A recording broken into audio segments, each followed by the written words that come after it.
Alright, so right now I'm working on a Williams power board. This is out of a Joust cabinet, and just pulled off a few caps here. I don't know if you can see these or not, but they're pretty bulgy on the bottom. Haven't tested them totally yet, but so far most of these are looking pretty sorry. So I'm going to finish replacing some of the smaller caps. I don't have the replacements for these two larger ones, but that's okay. Not going to worry about that right now. I'm just going to focus on getting all these smaller ones that I have replacements for on the board. And then once I'm done replacing all these caps, I'm going to look at an issue down here on some pins. Got some burnt pins here on this header, and then over here there's a little bit of a singeing action going on. It looks like someone tried to do a repair on these first 3 pins, so I may go ahead and get them replaced as well, just to clean that up a bit. And then I also want to go ahead and clean the rest of the board. Definitely want to address the fuse areas, make sure there's no built up residue there or oxidation, get that cleaned up. And that should be pretty much it with this power board. Now the power board was more or less working, all the LED lights were lit up, but I don't know if it was able to provide adequate voltage under load. I think I had it working, but it's been a while since I've used the 5 volts out of this board. I went ahead and switched to a switcher for testing and getting the boards working. And so now I've got most of my boards working. I'm going to go ahead and rebuild this power supply, switch back to this power supply, rewire everything up, and roll with this one instead of the switcher, so we can get everything working inside the Joust cabinet. So let me go ahead and get the rest of these capacitors installed, and I'll bring you guys back and we'll work on the headers. Okay, just real quick, I'm going to go ahead and replace this radial. Oh, it's not a radial. It's an axial cap mounted in a radial capacitor position. I don't know if you can see this or not, but there's a little circle here for where the capacitor goes, and this one's not laying sideways like an axial normally is mounted. It's mounted upright, so we'll be putting a radial in its place. Alright, so let's go ahead and pull this axial capacitor off the board.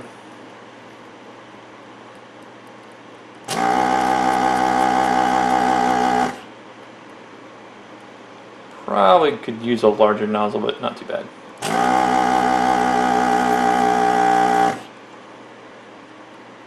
Some big leads in there. There we go, a 1000 microfarad, 25 volt axial here, so I can take this and replace it with a proper radial. And I've got a 1050 volt that I can replace it with, so should fit nicely in here, and it does. I accidentally ordered these cut lead capacitors, so I'm trying to use them up. But it does fit, so the spacing between the legs and the leads there are just about spot on, so actually it is spot on. There's not much more room to spare, so that's perfect. Let's go ahead and get this guy mounted.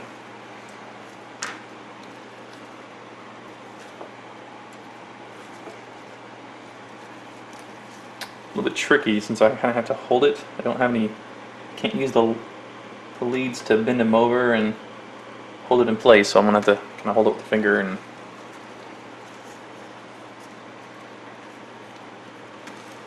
get it in there. So I'm going to hold it, spin this guy around and try to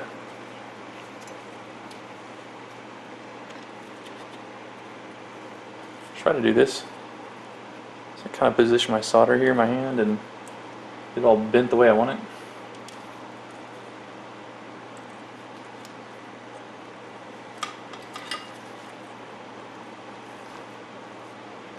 This is a trick.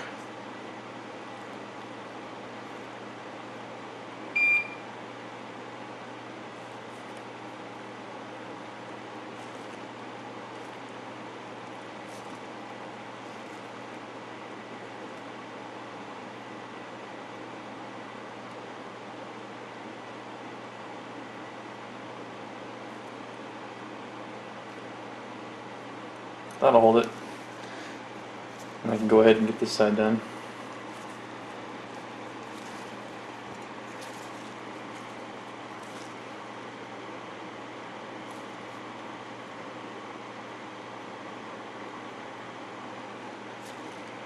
And then come back and do this one.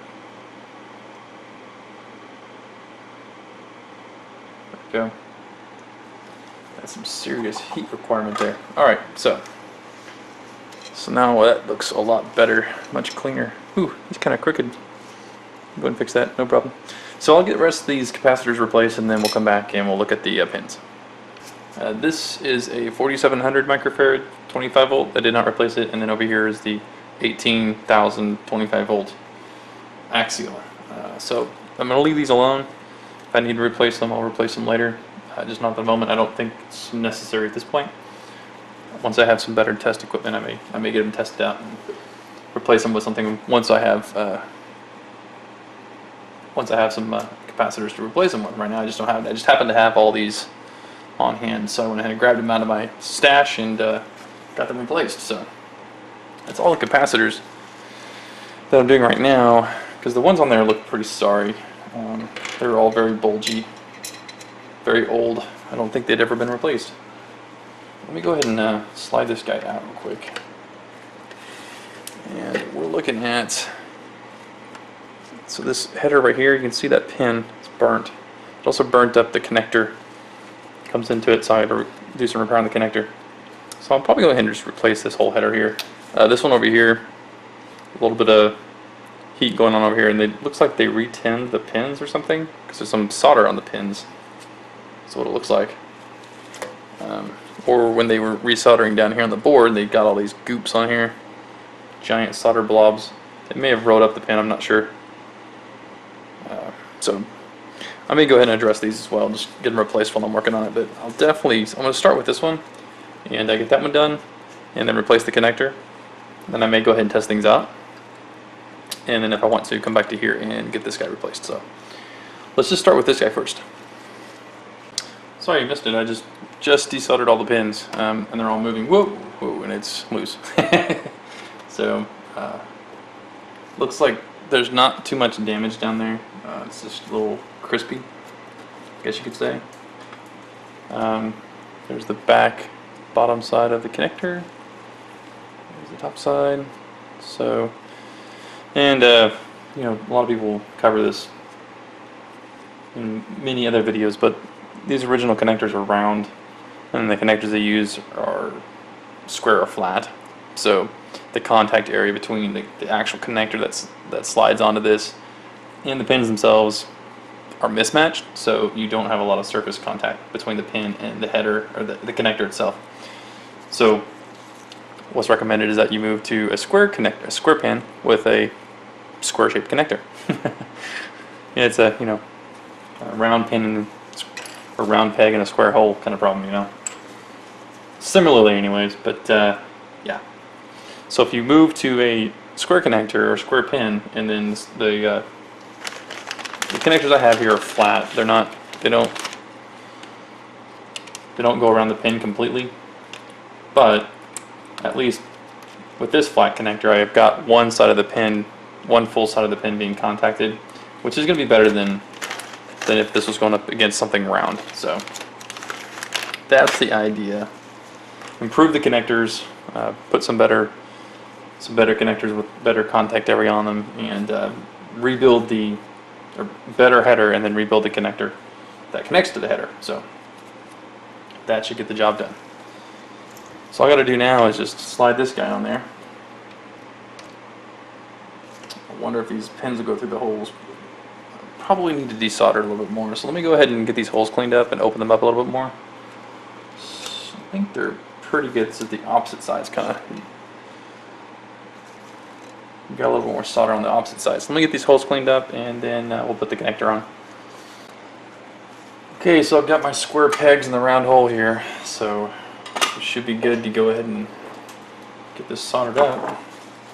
And it definitely looks a lot better, that's for sure, than a busted up old burn up connector.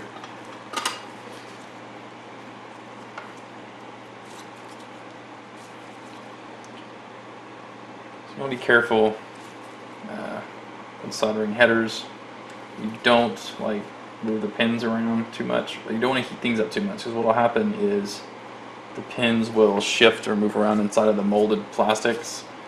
If you apply too much heat, you end up actually melting the plastic. It's supposed to be thermal resistant, right? The plastic on pins, so it's supposed to resist heat, hold its form. Cheaper stuff doesn't do so well. Never mind the what the pins may be made out of or plated with, but sometimes the cheaper components have plastics that just don't hold up as well.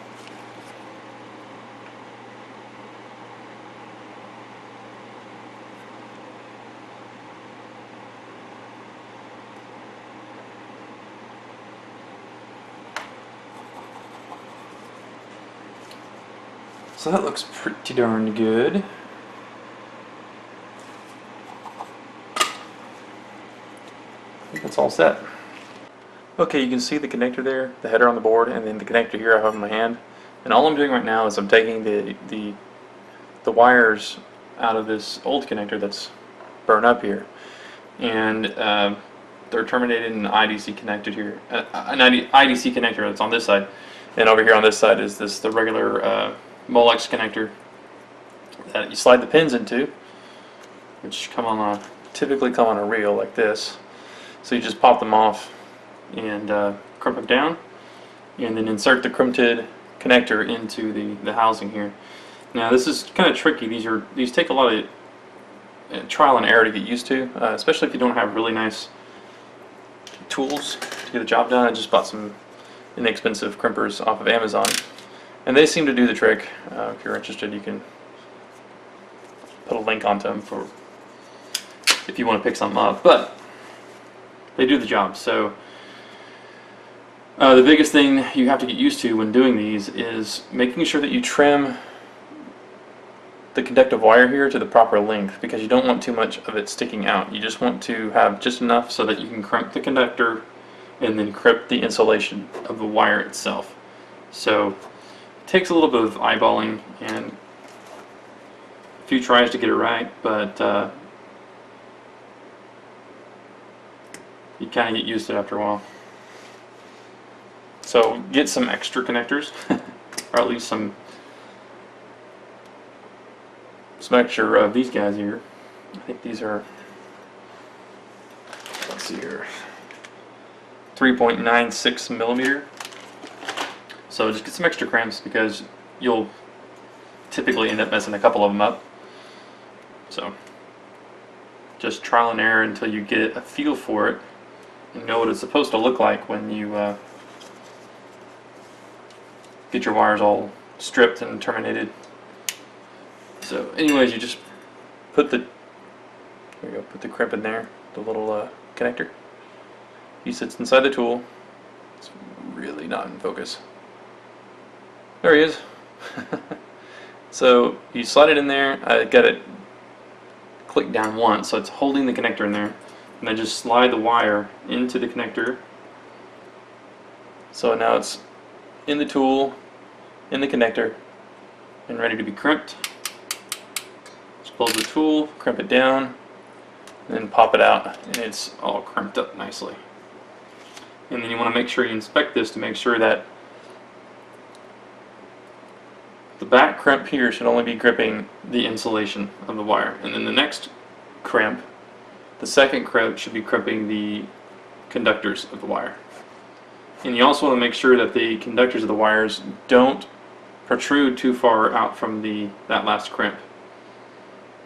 So I like to always give a little slight tug test to make sure it's nice and tight, not going to come loose, because sometimes if you don't do that and you didn't get a good crimp, you'll put it in the housing, go to pull the connector off or move the connector around, or the wire just happens to fall out. So and you've got your connector stuck inside your housing. So that's never fun.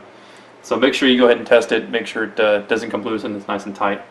At this point, it's ready to go ahead and insert into the housing here. So all you do is just slide it right on in there. You'll hear a click, or at least feel a click. It's not really loud, but now it's secured. It's in there and it's not coming out. And once we get all these wires re-terminated in the new connector, it's going to slide onto our new header just like that. And it looks really nice. So no more burn up connectors. That's really important, because that is high resistance, and well, just burn up, it ain't gonna work. So I'm gonna get all these wires pulled out of the old connector, stripped, crimped, and inserted into the new connector, and then once that's done, then we may be able to test this thing. So let me go ahead and get through doing the rest of these connections, and I'll bring you guys back. Okay, just real quick, you can cut the wires here, just, you know, cut them at this point, or if you want to, you can try to go ahead and pull them out of the displacement connector, because all this thing is when they, one of the main reasons why they use these connectors is because of how quickly they could put all the wires into the connector. There's a specialized tool that you just, one after the other, just click, click, click, click, click. You're able to terminate the wires into this connector. Downside is that all it's doing is basically biting into the insulation of the cable, so the contacts are poor, and constantly removing and reconnecting these connectors, oftentimes these will end up failing, the wire will come out, or whatever else. So they're not the most reliable. They're the fastest to put together manufacture as far as putting games out together and out, but they're not the most reliable connector. So you can see, you can just, some of these are kind of hard. Like the wire jacketing will sometimes get hard over time, so they may be stuck in there, or hard to get out, or it just comes apart. So, but you can typically just pull these wires right out of these connectors without too much trouble. So if you want to do that, you can, or if you just want to cut it, you can cut it. It's up to you. Okay, so there's the connector complete, and it's ready to be mounted on the board. So it just plugs in like so. Now, this being a new connector, and we did have a slot that skips here, so you need to put a key in here. Either put a key in, or fill it full of like super glue or something. One of the pins on here are not used. See, the old connector had a, see this or not, but it had a keyed hole there, so you can see it's filled in. So you can do the same thing if you want to. The connector only goes on one way because it has a resistance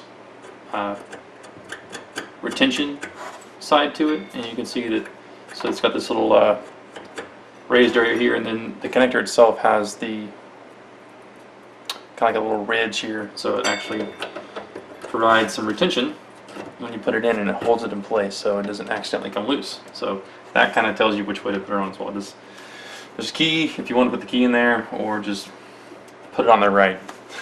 My machine, so I kind of know which way it goes. I'm not too worried about that. I may put some glue in there, but right now this is good enough. Okay, just to go over real quick, we got the connectors done here. I have redid this connector here, just the connector. I haven't done the header yet. I'm probably going to do the header here shortly. I just wanted to test things out. But I had all these wired up to the switcher through these Molex connectors, so I had to cut those back off and put them back into a regular, or this type of connector. So, so now it's back onto the regular power board. And sure enough, it booted up first try, which is absolutely awesome, especially with this problematic board, which I have not done the RAM chips on yet. So I guess it likes the extra 5 volts, is what I'm gathering. So yeah, I haven't checked the voltage at the board yet, but it just came up immediately, which is just nice. We did replace this, the power coming off of the transistors here, so that's been replaced, both the connector and the header, and then just the connectors here. And I replaced all the capacitors on this board. Didn't go back and clean it yet. I'm probably going to go ahead and clean it and replace that header. Maybe consider replacing, I thought about doing these, but these are much higher gauge wire coming off of the transformer here, so I don't think the little metal crimps that I have would fit these very well. So I'll take a look at that. That's maybe something I will do, because this one also had a little bit of seemed like some heat stress on these last few pins here. So that may be something to do later on. But for right now, that's pretty good. I think the next thing we'll go ahead and do is replace this line cord, because they did cut the ground off of it. So I'll go ahead and cut this off and then get it replaced. I've got another cord here. I'll just cut the end off here and expose the bare wire and then get it wired up into this assembly here. So then I'll replace the line cord and get that all cleaned up.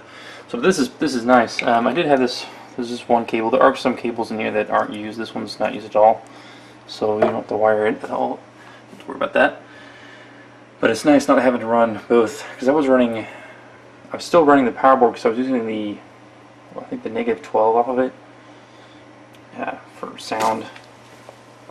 So I'm going to use both that power board and the switcher at the same time. So now I'm just running off of this power board by itself, so it's a lot cleaner, and I don't have to worry about the switcher anymore, which is nice.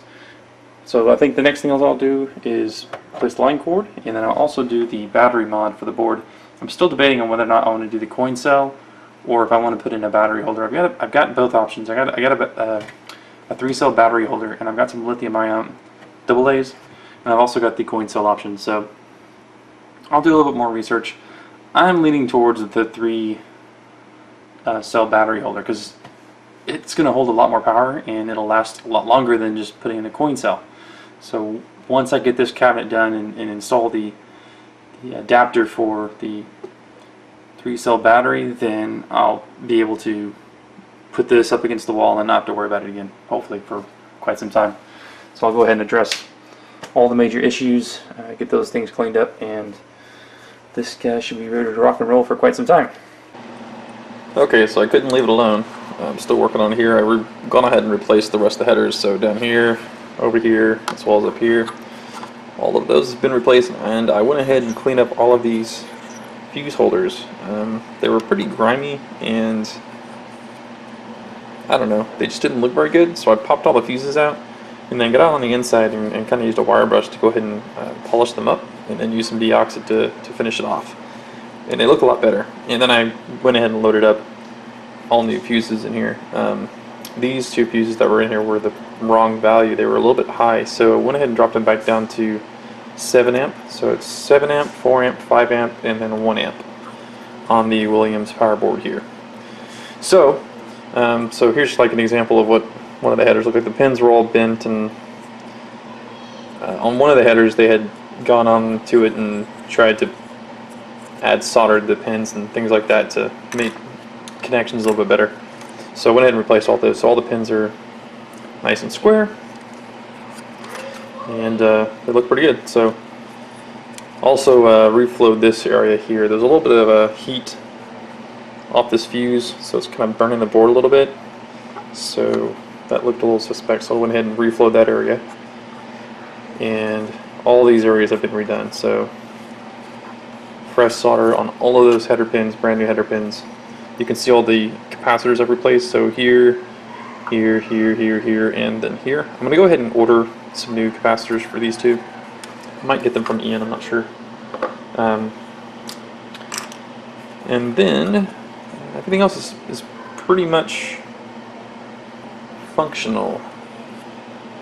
One thing, I don't know, I haven't looked at all of the, I don't think they're all like this, but this one in particular had this little piece of galvanized sheet metal as a heatsink that went on top of the bridge rectifier here. I'm not sure that's standard fare for the power supply boards or not. I'm not really sure.